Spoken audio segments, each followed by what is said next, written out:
We're now going to talk a little bit about motivation. What is motivation? What is it not? Teachers often have a problem understanding the boundaries of motivation.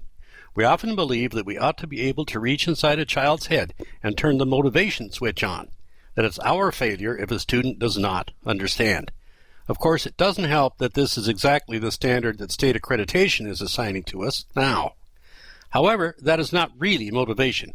No one can do this. At some point, the child's own motivation must take over.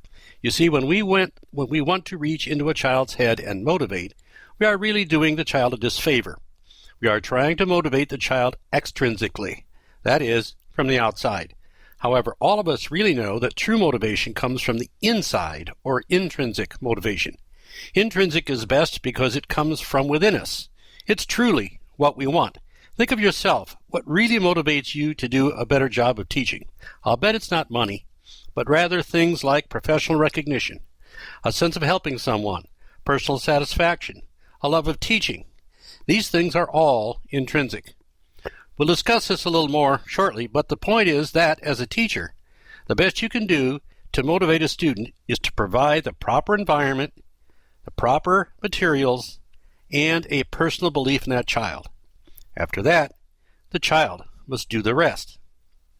There are many models of motivation, again, as we've seen before, and I will focus on, as before, some of my favorites. There are two of them.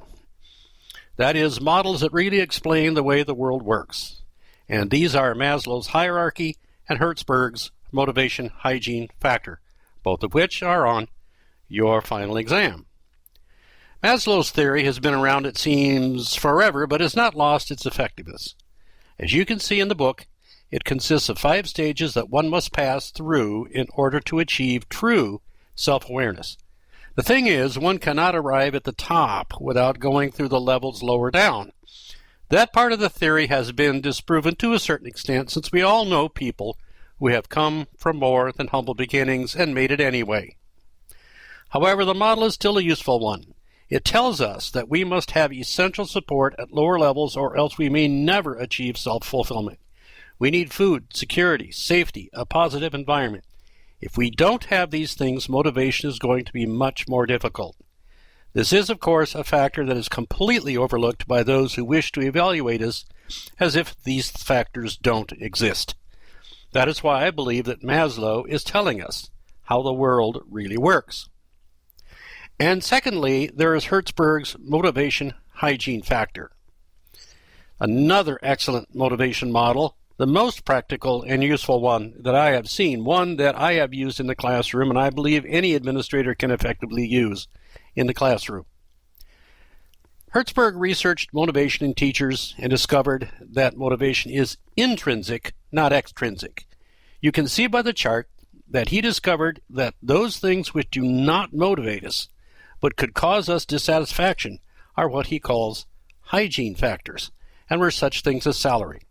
Having more salary would not necessarily motivate us to be better teachers, but not having an adequate salary could dissatisfy us.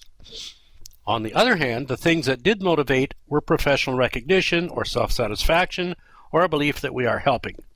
These are intrinsic and are motivating factors. I believe that he is dead on accurate. Consider why you are in teaching. My guess would be that you all would be motivated by the intrinsic motivating factors.